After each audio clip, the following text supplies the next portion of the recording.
You are listening to Thank Me for My Cervix podcast, where we talk all things mental health with a focus on veteran and the military community. My name is Shauna Marie, and I'm your host. With me today, I have Dominick Izzo, the badass. I'm so excited for you. Thank you for being here. Thanks for having me. Appreciate that. I'm not gonna lie, I tried to do a little bit of research so that I could kind of guide this. And the more research I did, the more I was like, I'm not even gonna try. I'm just gonna talk to him and let him explain himself to me. So let's start. Do you have any military affiliation?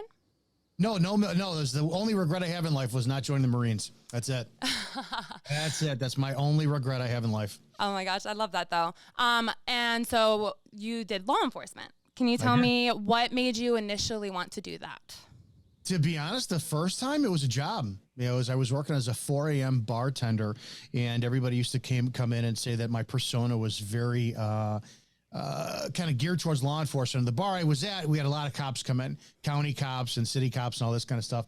And I kind of liked the kind of club they were in, if you will. Right. Kind of, and I'm like, I'm going to do this. So from the time I filled out my first application till the time I was hired was 4 weeks. I got that response a lot. They're like, what? I'm like, I tested and got hired. Well, what number are you on the list? Number 3. It's like, what?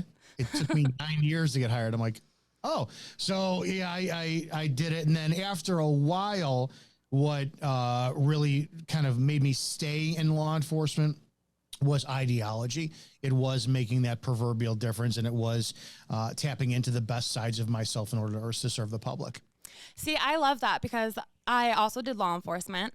And I think the reason why I mostly got out of it was because I felt like I wasn't making enough of a difference. I wasn't home with my family enough and not making enough of a difference in my job for me to feel like it was fulfilling enough. So I'm glad that you found that within the job.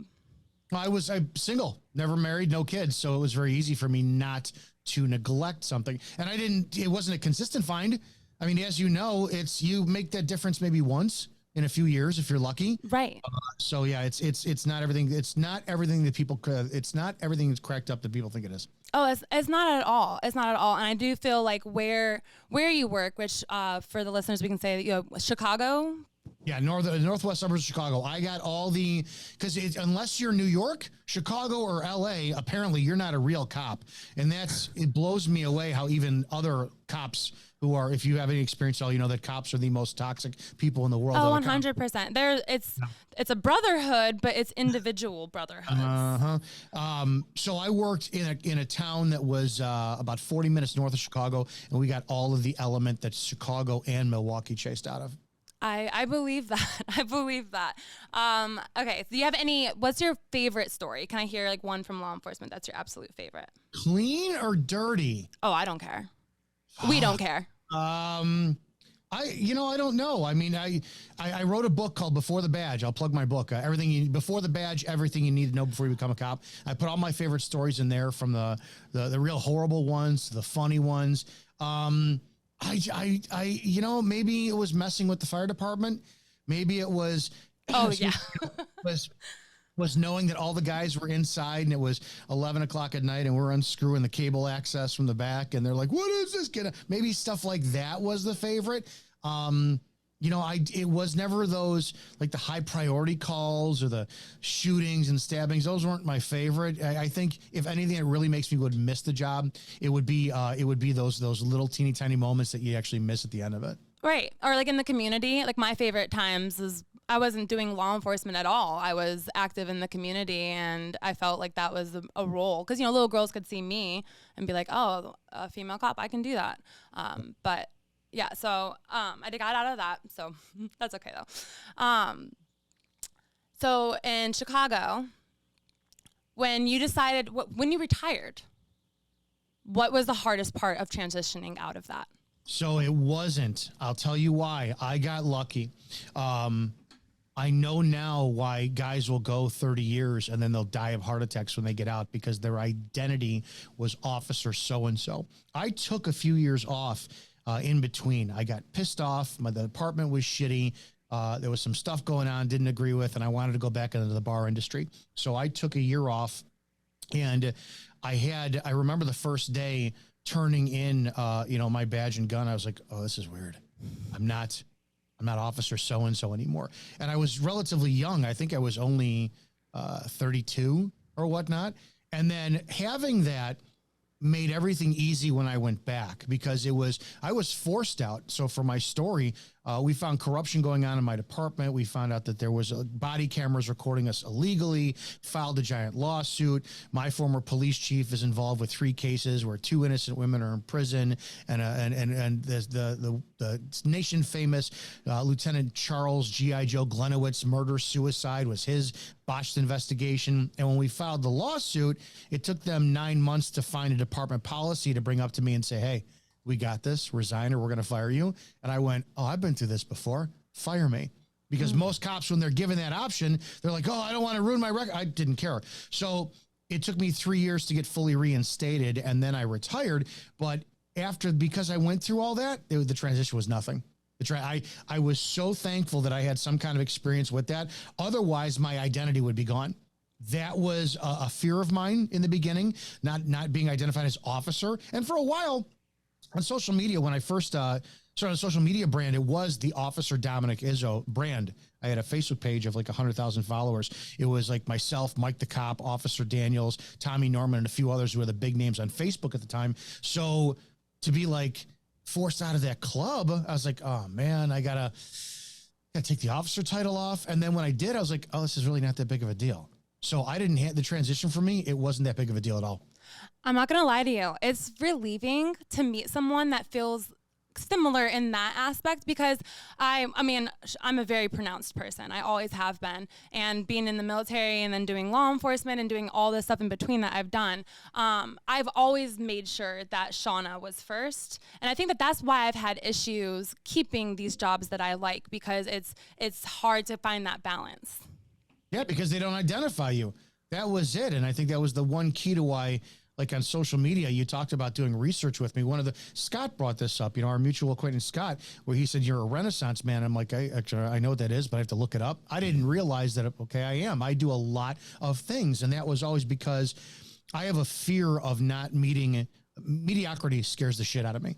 Not reaching your potential terrifies me. Right. And I don't want that. So if I do something, call it an ego that takes over, call it a need, I have to be the best at it. Otherwise, I fail at serving. It's just as simple as that. So every time I would kind of go a different direction on social media, people would be like, oh, wait, talk about the cop stuff. That's why we're following you. And the second I went, I didn't ask you to follow me. You follow me for what you want to. Is when things really clicked with me, because Dominick Izzo was the person, was the brand, was who I am. And then everything else, it kind of reinforced that decision where you didn't need to be a cop. Was just a part of who you were. That's done. Keep moving. So it was easy for me.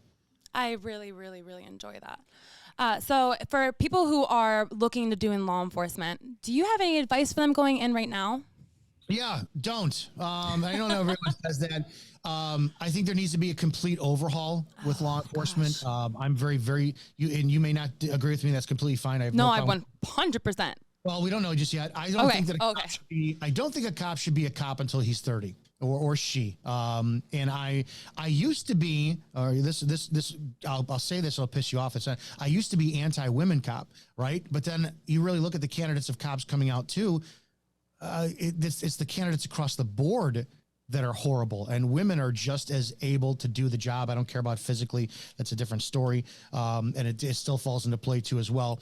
I think a cop shouldn't be a cop until he's 30, because I don't know how old you are, but I'm almost 50. I don't want some 21-year-old kid showing up to my house because the neighbors heard the music too loud and they thought it was a domestic. And now a cop's got to secure the scene till he could figure out, or she could figure out what's going on. I've seen far too many immature people. And this is where I would say that my correction was, one of my best friends was a cop, and she was a female at the department next to mine. And I would go to war with her any day of the week. I've worked with another female cop that was good. A lot of the other ones I've seen, they're fucking everything that moves. And I used to sit there and say, that's the woman's problem, until I realized, well, who's fucking them? Oh, it's the other guy cops. So right.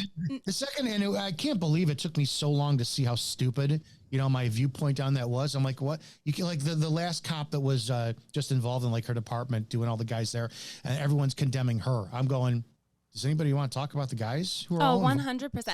And, you might be surprised, but I actually agree with you 100%. Being a strong female that was in the military around some other really strong, badass females, but some that were not pulling their weight. And those ones... Go ahead. But you could say the same thing for men. How many horrible, there are more bad male cops out there than there are bad female cops. And that's just based on sheer ratio of numbers. But I think if somebody's going to go in, you have to remember two things. It's a privilege to be a cop. It's not your right. That Constitution that you swore an oath to is everything. You do work for the people, and don't you ever, under any circumstance whatsoever, lie. Never. That's it. That's what I would suggest for people. I 100% agree with that. And what I will say is all people in general have their role in law enforcement, depending on what that is. And female, male, fit, not fit, it doesn't matter, is you have different roles. You don't want the big, fat, 300-pound guy out there trying to capture the bad guys. We'll say that for an example. Or, you don't want the older woman who's maybe good at negotiating and sweet out there again, in the streets with the people. It's about knowing your role and learning who you are, because you could have a role if your heart desires to serve the community in that way. I 100%. I agree with that. I absolutely agree with that. Okay, awesome. So I'm trying to think. Just a moment. Any questions? Anything you'd like to share with us? What subject? Were we staying on law enforcement? I'm an open book. I love that. Nothing's off the table with me. Well, I was looking at some of when I was researching you, there was a quote on something that said like women want to have the power of man or something like that. Do you know that quote? Oh God. This was a while ago. It's something like women want all the power of men, but not the responsibility. Yeah. Something along the lines of that. And yeah, I'm very sexist. I'm very sexist. I see this. There is a degree of misogyny in me. And I don't think men are better than women. I think the roles are substantially different.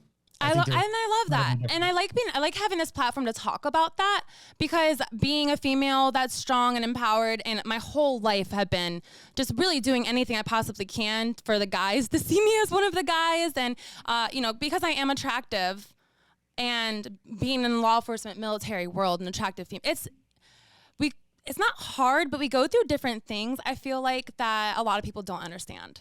Oh my gosh, yes, and that's attractive for men. Us, if we go back to numbers and ratio, if you look at, us alpha men, what do we like? We're attracted to alpha females. And what is the number or ratio of men who are after women who are like you? It's like there's 100 of us men for every one of you women. It's like, fuck. So yeah, you guys are put in a unique position. That's, it is a sausage party for you, and it sucks. Well, and it's hard to be seen as not like an equal, but it's hard to be seen as just your partner that we're trying to get this job done together without there being that attraction. Maybe that's something biologically. I don't know if you could do anything about this. So I agree. Maybe you can explain this, because I think I read this years ago that now are women, I don't know how this is now. Are women allowed in the front line of like combat? Are you guys allowed to? Yes, there are female grunts.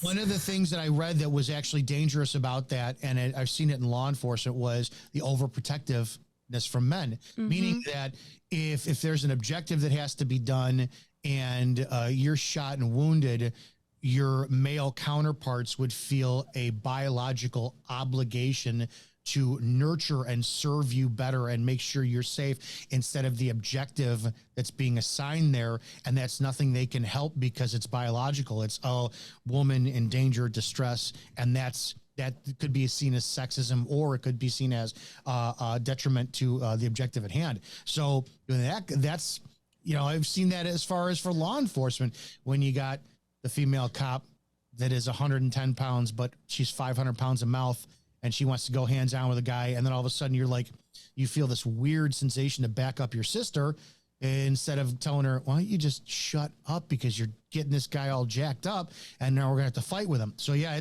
I get that psychology. Oh, and yes, I've seen it too. Being on the other side of it, where if it's dangerous or something, like, hey, maybe we should do that. Like, I'm equally as trained. I can do it. I think it's definitely a human nature to be more protective of the female species. I think a way to fix that would be like an all female team, which they have done. They had the Lioness program, which did well. But I do agree, no matter how badass or in shape the female is, when you throw her in with a bunch of males, it's hard. And I might get some backlash for that from like my strong female community, but most of us understand that we all have our role. I don't know why we have to ignore it. I have no idea why it's to be ignored. I don't know why that women can't and men can't just identify the fact, yeah, there's an unspoken thing here. Let's speak about it, get on the table, and move on. I agree, very 100%. And so with what do you do now with your time? So now I'm a full-blown entrepreneur, right? I run a live nightly show where we cover everything from politics to porn with my partner, Common Sense Ashley. We're on a network of free speech. I have several podcasts. I'm a cigar entrepreneur. I have my book. I'm in sales. I do a ton of shit. You're just a badass. There's literally... I got nothing else going on. Never got married, no kids, single. It's like I got all my time. I like to make money. I love that. Yes. If you guys don't know Dominick Izzo, you need to do a Google search, look up we're going to tag all of his information too.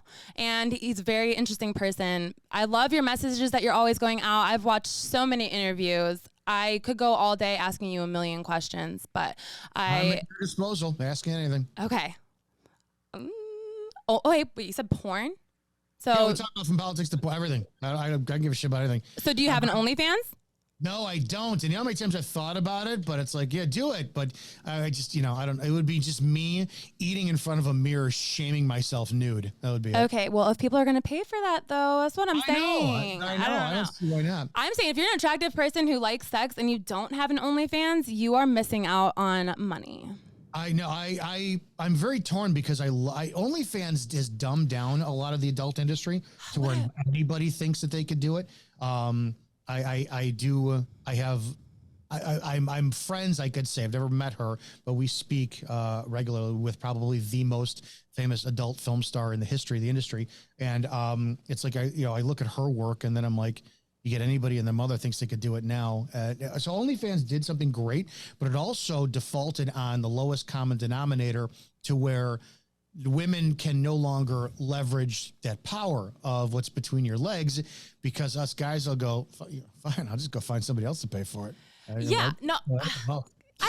kind of see that. But what I will say is it's kind of offered me more power, because if this doesn't sound bad, but if you don't like want to pay me for my time, or if you're not advancing my life in some way, I'm not going to give you the time of day. What is the value of that person that brings in is monetary, and so we're both at the same understanding, but different opposite sides of that spectrum. To where, yeah, if I see a woman of value, I'm not paying for your shit, and if you're not giving it to me, then I will pay for somebody else's, but your purpose is served after that post-nut clarity. Then it's like there's no more time that I see worthy of investing in you. And I don't think a lot of women understand that. I think a lot of women are at the point where they're like, oh yeah, I can start an OnlyFans and you want to see nudes? Okay, this and that. And then most men don't know how to articulate that to get to the emotional connection that women want, men have to go through sex. Oh, and yeah. To get to the sexual content that men want, women have to go through emotion. So women just don't understand. You're not giving it up to get it easy. You're giving it up for me to sit there and go, all right, I just nutted. How do I feel? Okay, I want to talk to her more. All right, great. And women don't. So you got to pay me. Well, I'm not fucking paying you for it. Right. Well, and then I will also say, and not necessarily money all the time we're talking about me specifically. If I'm trying to get to know somebody or doing that, if you're not adding a good value, like great conversation, we're not doing things, then I'm like, well, this person's going to pay me online to go do this thing by myself. So why do I want to sit here and talk to somebody that's not adding value? No, I think OnlyFans, a lot of people think it's ruining society. I think the pendulum's going to swing back the other way. But I think right now it's kind of like it's separating what serves and what doesn't much quicker. You're eliminating bullshit much quicker. I was talking to we were talking on a show the other day where I don't know how old you are, But I remember a time to where if you met somebody, it was in person. And then you'd have to have a conversation. We know that every guy wants to fuck every woman. End of story, period. So that intent is, it's always underlying. But back years ago, if I had a conversation with you, you don't know exactly what my intent is just yet, and you're navigating that in a conversation based on the setting. Is it business? Is it at a bar? Is it at a party? Is it set up for a mutual friend? All that is eliminated. Done. Gone. Now it's DM sliding. There's not one man on the planet, myself included, who when you slide into a woman's DMs, you may go in there with the intent of business, but the equal or greater intent is always in some way, shape, or form, I want a sexual connection with this woman. It's been eliminated. The allure of mystery, of wondering what intent is gone. The dating sites ruined that because if you went to a dating site, you knew exactly what you were there for. It wasn't like, oh, and that now has just transgressed right into social media and OnlyFans. So it's just eliminated all bullshit. Yeah, I mean, everybody wants sex in some form of another, human connection. With OnlyFans, I feel like all that really did was open up a platform for people to know that, hey, I'm a sexual being. If you'd like to talk to me, here's a platform that you can do it on.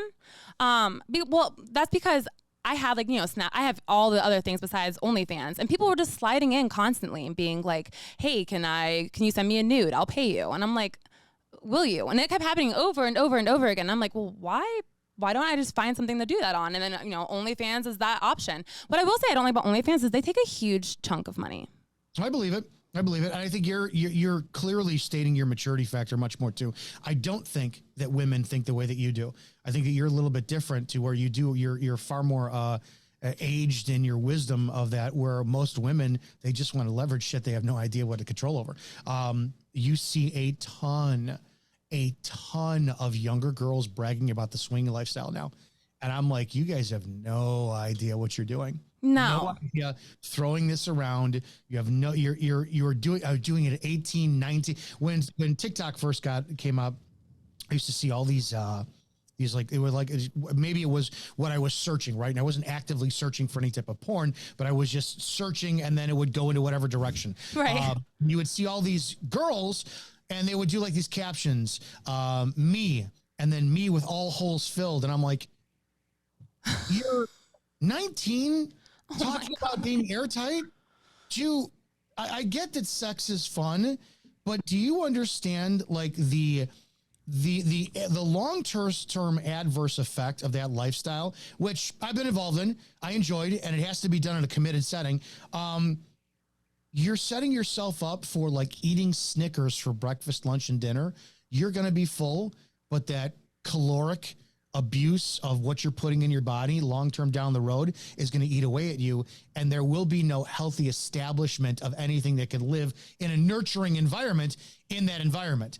Right. So it blows me away. These girls have no fucking clue what they're doing. I think it's important to still keep sex very intimate.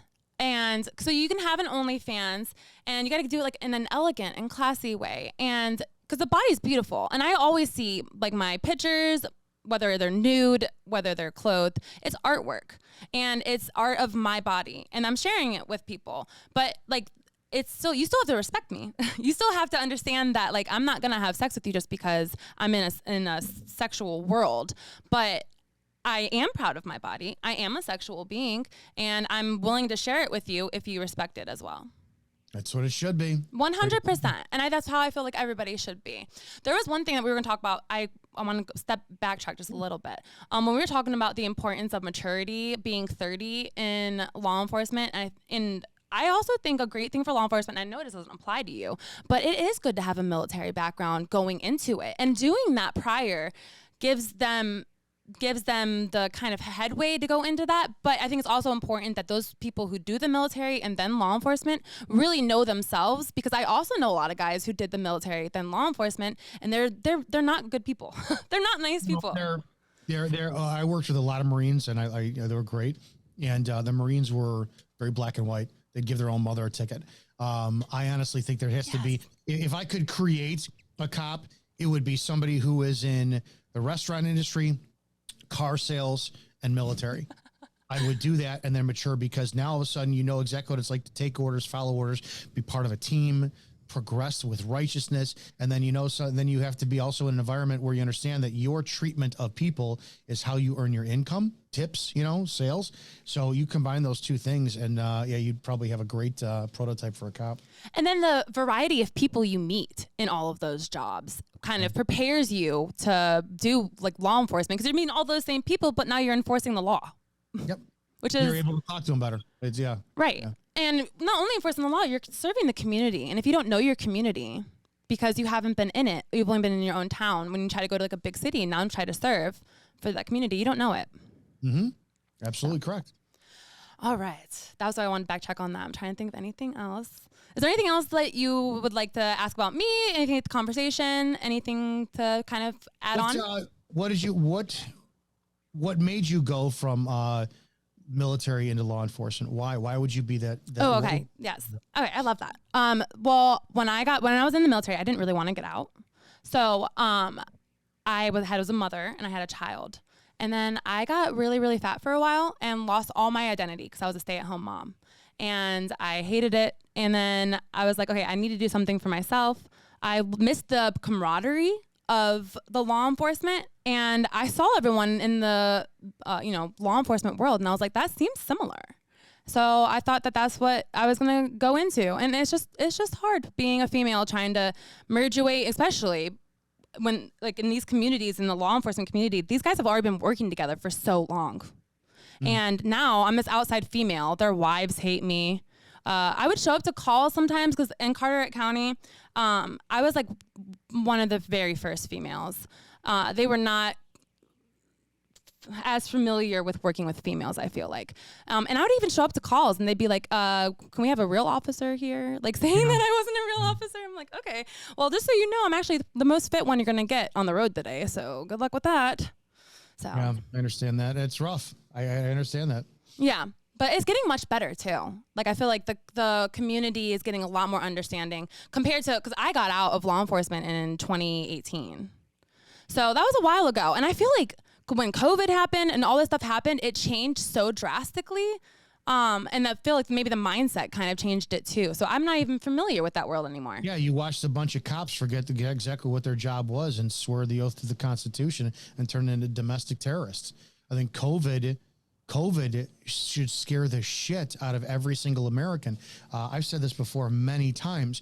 The lockdowns could have 100% been solved by law enforcement, by every single cop in America standing up in solidarity and saying, we're not enforcing any mask mandates. We're not enforcing any village hall wanting to throw somebody out, and it's not our job. End of story. You saw cops violate the Constitution. I had cops in the very beginning of this were openly on my Facebook page and our comment section arguing with me when I would talk about mask mandates, and they're saying, you're not in law enforcement anymore. You don't know what it's like to have to pay or have a paycheck come in or help for your family. And I'm like, did you just admit in text online? And I wrote this, I said that you're willing to violate somebody's constitutional rights to wind up, keeping your job? Delete, block. It's like, I got deleted and blocked. I'm like, great. How many cops out there did that? Right. How many cops out there compromised what they believed in because they were terrified of losing their job, and they 100% abuse society. If they did it once, they will do it again. I'm pro-police. I have a very weird position. I'm very pro-police, but I have no faith in law enforcement right now whatsoever. That being said, that's a blanket statement. I'm hoping that there's men and women out there, and I believe that there are, who are the exception to the rule. But all cops had to do was stand up and say, no, we're not doing this. And the last 3 years would not have been as bad as they were. I think we're very much on the same page as far as our beliefs with that. Do you know that in the military, they made everyone get the COVID vaccination and forced them out when they wouldn't. And then after everybody was forced out, said that you don't have to have it anymore. Yeah. I think about that a lot. I'm very blessed that I didn't go through that, but I do question myself. Would I? Because it's like, I joke about this all the time. It's like, I don't really give a shit about somebody taking the vaccine. I laugh. I'm fine with it. My mother died last month, and she was vaccinated. She got her first and second shot, and then when she goes, she's in the hospital 2 years after she got it. Doctor's like, yeah, her heart enlarged 3 times, and we're not sure what that's from. And I'm like, because she got vaccinated. Because she got fat, and they're like, I'm saying Oh, shit. they won't look at that, though, as even a possibility. Fucking say shit about it. But I look at this, and I joke going, I don't care what somebody pumps into their body, because I inject questionable shit in my ass as part of TRT, right? So I don't care what you do. That being said, I also, it's like, I don't know how I would have been if I was still active, and they're like, take the vaccine or you're done. If I was new, I don't know, would I've taken it? If I was this late in my career, I probably would have gone, no, I'm not going to fucking do it. And I think it's all because of the you have to, with all the information that was going out there that just didn't make it. The COVID was a stupid test for America, and we failed miserably. I agree. I agree completely. Well, I want to thank you so much for your time here today. It was such a blessing to talk to you. I feel like I'm living a dream right now. This is so awesome. And I'm so grateful for your time. Thank you. We're make sure to plug all your things. Anything else you want to add before we exit today? No, as long as it was a wet dream that you had, that's fantastic. I appreciate you being on here. Anybody wants to check me out, Dominick Izzo is in a Google search is fine. Rants, R-A-N-T-S, of Izzo, I-Z-Z-O, is our main page for our live nightly show. And you can just watch us there, support us, and send us some love. All right. Thank you so much. Thank you. Bye, guys.